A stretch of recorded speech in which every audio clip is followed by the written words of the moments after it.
कुछ ऐसे बीज होते हैं जो ठंडे इलाकों में उगाए जाते हैं, ज्यादा अरसे तक सोइंग हो सकती है। उन्हीं में से एक पौधा है इंतहाई फ्रेग्रेंट। इसको लगाना कैसे है, कहाँ कौन कौन से इलाकों में लगाया जाता है, इनको लगाना थोड़ा सा ट्रिकी है। बारीक बारीक से इसके सीड हैं, शाइनिंग, बड़े खूबसूरत हेल्दी सीड्स हैं। इसको लगाने के लिए मिट्टी इंतहाई वेल ड्रेनिंग होनी चाहिए। अब ये जो इसके सीड हैं, आराम आराम से इसको स्प्रिंकल कर दें। इसके अंदर पानी इसको लगाएंगे, थोड़ा वाटरिंग फिर भी हम करेंगे ताकि बीज और मिट्टी का आपस में मिलाप हो जाए। 6 से 8 घंटे धूप मिलेगी तो तब इसके अच्छे फूल निकलेंगे।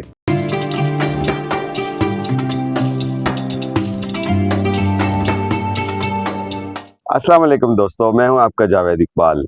आज 22 अक्टूबर 2025 है और लाहौर का टेम्परेचर है जी शाम के 5:30 बजे 30 डिग्री सेंटीग्रेड। और आहिस्ता आहिस्ता टेम्परेचर और बेहतर हो रहा है। बेहतर से मुराद डाउन हो रहा है और ठंडा ठंडा मौसम शुरू हो गया है। जब ठंडा मौसम होता है तो हम ऐसे बीज लगाते हैं जो सर्दी को या ठंडे मौसम को या ठंडे इलाके को पसंद करते हैं। लेकिन कुछ ऐसे बीज होते हैं जो ठंडे इलाकों में उगाए जाते हैं, वहाँ पर इनके लगाने का मौसम भी प्रोलॉन्ग्ड होता है, ज़्यादा अरसे तक सोइंग हो सकती है और ज़्यादा लंबा अरसा फ्लावरिंग भी होती है और पौधों की जो सर्वाइव करने की परसेंटेज है वो भी ज़्यादा होती है। उन्हीं में से एक पौधा है जिसको हम कहते हैं लेवेंडर। इसका बड़ा ही इंटरेस्टिंग नाम है और बहुत मुश्किल। अक्सर ये होता है कि उर्दू नाम आसान होते हैं और जो इंग्लिश नेम है उनको प्रोनाउंस करना थोड़ा सा मुश्किल होता है। इंग्लिश में हम इसको लेवेंडर कहते हैं, इसीलिए आपने उर्दू में भी इसको लेवेंडर ही सुना होगा। लेकिन इसका उर्दू नाम है बड़ा मुश्किल और बड़ा इंटरेस्टिंग, उस्तो खुद्दूस। जिस तरह आप लिखा हुआ देख रहे हैं, उस्तो खुद्दूस। मैं बहुत कम ऐसे फूल हैं जिनके उर्दू नाम हमें आते भी हों तो हम उनको कॉमनली इस्तेमाल नहीं करते, तो उन्हीं में से एक लेवेंडर इंतहाई फ्रेग्रेंट और बहुत सारे मेडिसिनल फ़वाइद के साथ बड़ी अपनी पहचान और वैल्यू रखता है जो फूल है। इसका कलर बहुत प्यारा है, इसकी फ्रेगरेंस जो है उसके बहुत सारे फ़वाइद हैं खुशबू के साथ साथ। प्लस ये है कि जो इसका एसेंशियल ऑयल होता है उसके बहुत सारे फ़वाइद हैं, ये आप सारे गूगल कर सकते हैं। इसको लगाना कैसे है और कहाँ कौन कौन से इलाकों में लगाया जाता है, हम शॉर्टली इस वीडियो में सीखते हैं।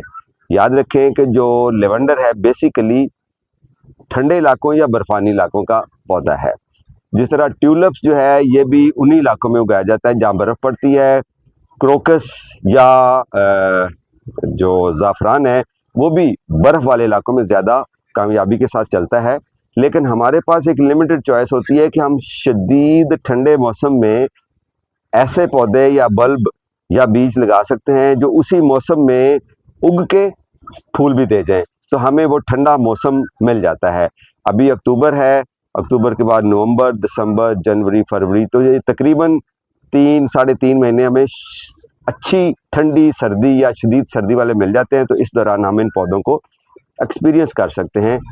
परमानेंटली यहाँ नहीं उगते, आइडियली यहाँ नहीं उगते, लेकिन उग जाते हैं। ट्यूलिप्स आप देखें मुल्तान, कराची, लाहौर, पेशावर, हर जगह पे उग जाता है। इवन सिबी में भी मैंने ट्यूलिप्स ग्रो किया हुआ है ठंडे मौसम में, क्योंकि उसने जल्दी फूल दे देने होते हैं और ठंड में वो हम अपना काम ले लेते हैं। आगे सर्वाइव करने का जो अमल होता है वो ठंड की वजह से पौधा सर्वाइव करना होता है या बल्ब ने सर्वाइव करना होता है, वो यहाँ नहीं होता। लिहाजा हम अपना ये शौक पूरा कर सकते हैं। उन्हीं में से एक ये लेवेंडर है। लेवेंडर बीज से ग्रो किया जाता है, ये आपको अवेलेबल है greengardens.pk पे। और इनको लगाना थोड़ा सा ट्रिकी है, बट ठंडे मौसम तो सबसे ज़रूरी चीज़ है कि ठंडे मौसम में उगाएं। आजकल अगर हम इसके बीज लगाएं तो भी उग जाएंगे, लेकिन अगर आप इसको 8-10 दिन बाद लगाएं, यानी कि नवंबर के स्टार्ट या मिड में लगाएं, तो ज़्यादा अच्छी बात है। ठंडे मौसम में इसको लगाना चाहिए। इसको लगाने के लिए मिट्टी इंतहाई वेल ड्रेनिंग होनी चाहिए। ये ड्राई और कम ह्यूमिडिटी वाले इलाकों को पसंद करता है या जगह को पसंद करता है। तो बेसिकली जो ठंडे जो बर्फ़ वाले इलाके हैं वहाँ पर ह्यूमिडिटी बहुत ज़्यादा नहीं होती, शदीद सर्दी होती है, ड्राइनेस होती है और वेल ड्रेनिंग सॉइल इसको चाहिए। तो वो हम यहाँ पर कुछ ना कुछ रेप्लिकेट करके तो इसकी जो ज़रूरियात है वो हम पूरी कर सकते हैं। क्यारी गमला है ये 2 फुट बाय 6 इंच का और इसके अंदर हम इसको एक्सपीरियंस करेंगे लगा के। इसको लगाने के लिए इसके बीज हैं, स्प्रिंकल कर देंगे, को बहुत ज़्यादा टाइम नहीं लगेगा। अभी आपको प्रैक्टिकल दिखाता हूँ। मट्टी आप जो मैं बताता हूँ वेल ड्रेनिंग सॉइल बनाएं, 50% वर्मी कंपोस्ट या पत्तों की खाद और 50% रेतली मट्टी, और इंश्योर करें कि जो इसके ड्रेन होल है नीचे उसके ऊपर ग्रो बैग का पीस डाल के तो आप उसको कवर करें ताकि मट्टी नीचे ड्रेन ना हो और पानी अंदर रुके ना, वाटर लॉगिंग ना हो, ओवर वाटरिंग ना हो, क्योंकि इसको वेरी वेल ड्रेनिंग सॉइल चाहिए। एक तो वो डेप्थ इसको 6 इंच भी मिल जाए तो काफ़ी है। ग्रो बैग में लगाना चाहें तो 10 भी 11 इंच के ग्रो बैग में भी लगा सकते हैं, 12 भी 12 इंच के ग्रो बैग में भी लगा सकते हैं, 12 इंच के गमले में भी लगा सकते हैं। कोशिश करें कि ग्रो बैग में या मिट्टी के गमले में लगाएं। अगर नहीं तो इस तरह की, अगर आपके पास कैरी गमला है या प्लास्टिक का पॉट है जिसके नीचे काफ़ी सारे ड्रेन होल्स होते हैं तो उनको अच्छे तरीके से ग्रो बैग के पीस के साथ, लाइनर के साथ कवर करें, तब जाके उसके अंदर लगाएं ताकि वाटर लॉगिंग का जो इशू है वो ना हो। ठंड चूँकि इसको पसंद है तो ठंड में रखेंगे इसको कहाँ लगाने के बाद मैं आपको बताता हूँ। इसको पानी कितना देना है ये भी अभी प्रैक्टिकल के बाद मैं आपको दिखाता हूँ कि इसको लगाना कैसे है। मट्टी आपने याद रखनी है, 50% वर्मी कंपोस्ट या पत्तों की खाद और 50% बालू मिट्टी, ये एक आइडियल है। लेकिन अगर आप इसमें 60 to 70% भी पत्तों की खाद या वर्मी कंपोस्ट डाल देंगे दैट इज़ परफेक्टली फाइन, तो आप इसको लगा सकते हैं ताकि ये ज़्यादा वेल ड्रेनिंग हो, रिच हो सॉइल, और एज सच इसको किसी फर्टिलाइज़र की फिर ज़रूरत नहीं पड़ेगी और एक बार लगा के आपको फूलों तक ले जाएंगे। अभी प्रैक्टिकल देखते हैं, प्रैक्टिकल के बाद मैं आपको इसकी थोड़ी सी केयर बताता हूँ और आप इस खूबसूरत से फूल को अपने घर में ग्रो करके इंजॉय कर सकते हैं। अच्छा जी, ये इसके सीड्स हैं और अगर आप greengardens.pk से ये ख़रीदेंगे तो आपको ये वाले सीड मिलेंगे। आप कोशिश करें कि आप नीचे से काटें ताकि आप इसको एज ए टैग भी यूज़ कर सकें, और जब आप इसको काटेंगे इसके अंदर से एक छोटा पैक निकलेगा ये, और बारीक इसके सीड्स होते हैं, आपने बहुत ज़्यादा एहतियात करनी है इसको निकालते हुए। ले जी, ये इसके बीज आ गए, ये बारीक बारीक से इसके सीड हैं, शाइनिंग, बड़े खूबसूरत हेल्दी सीड्स हैं। तो ये निकालने के बाद अब आपने अगली चीज़ को, ट्रिक को समझना है। अच्छा, एक तो ये है कि 2-3 सीड पकड़ के मैं ऐसे पिंच मेथड से ऐसे लगा दूँ, ठीक है, ये ऐसे लगा दूँ। दूसरा तरीका ये है कि आप एक लाइन लगाएं आधा इंच गहरी तकरीबन, ये एक इधर लाइन लगाएं हाथ के साथ, ये मैंने लगा दी। अब ये जो इसके सीड हैं आराम आराम से इसको स्प्रिंकल कर दें इसके अंदर, इस नाली के अंदर, ये जो आपने हाथ से बनाई है, ठीक है जी। और ये तो एक आध पिंच जो है मैं यहाँ पर वैसे लगा देता हूँ, और ये जो हमने नाली बनाई है अब इसको इसी तरह जब हम कवर कर देंगे तो ऑटोमेटिकली इसके ऊपर इतनी मिट्टी आ जाएगी जितनी मैंने आपको बताई है। और ये लगाने के बाद हम लगाएंगे पानी। ये पानी वाला कैन दे बेटा मुझे।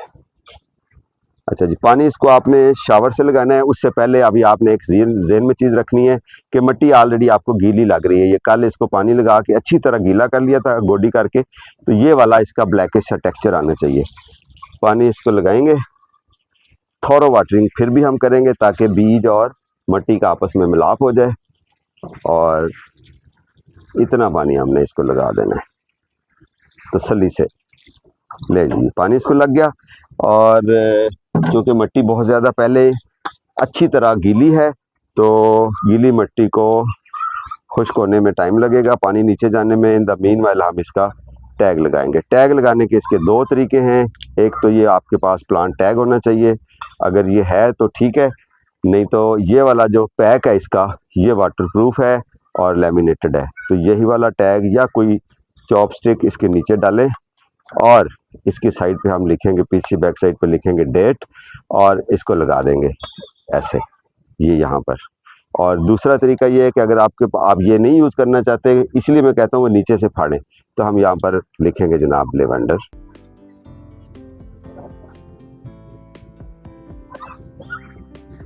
LAVENDER, और आज की हम डेट लिखेंगे 22/10/25। और अगर कोई बच्चा लगा रहा है तो उसका नाम लिख दें, मसलन अगर लेट से मैं बच्चा होता तो मेरा नाम जेदी होता, तो मैं अपना नाम लिखता हूँ और यहाँ पर इसको जनाब लगा, ये जनाब इसको हमने लगा दिया। और बस ऐसे ये पता चलेगा कि कब लगाया है, कितने दिन बाद लगाया है और कितने दिन बाद ये जर्मिनेट हुआ है। और बाकी जो चीज़ें हैं वो हम बाद में बात करते हैं। बस आपने इसको धूप वाली जगह पे रखना है, सनलाइट इसको मिलनी चाहिए। सर्दियों में सूरज का मसला नहीं होता और इसको 6 से 8 घंटे धूप मिलेगी तो तब इसके अच्छे फूल निकलेंगे। आपने देखा कि इसको लगाना कितना आसान है। सिंपली आपने यही वाली डेप्थ फॉलो करनी है। इसी तरह आपने या तो अगर स्प्रिंकल करते हैं तो एक अच्छी सी लाइन बना लें, या अगर वैसे भी स्प्रिंकल करके लगा दें तो तब भी ठीक है। छोटी छोटी चुटकी बना के पिंच मेथड से लगाएं तो तब भी चाहिए। तो इसको कवर करना आधे इंच से थोड़ी सी कम सॉइल ज़रूरी है, ताकि पानी जब लगाएं तो बीज जो है वो तैर के बाहर ना आ जाएं। बीज कवर होंगे रीजनेबल अमाउंट ऑफ सॉइल के साथ तो उसकी जर्मिनेशन अच्छी होगी। मैं फिर इस पर रिपीट करूंगा कि ये ठंडे इलाके का है, बर्फीले इलाके का पौधा है।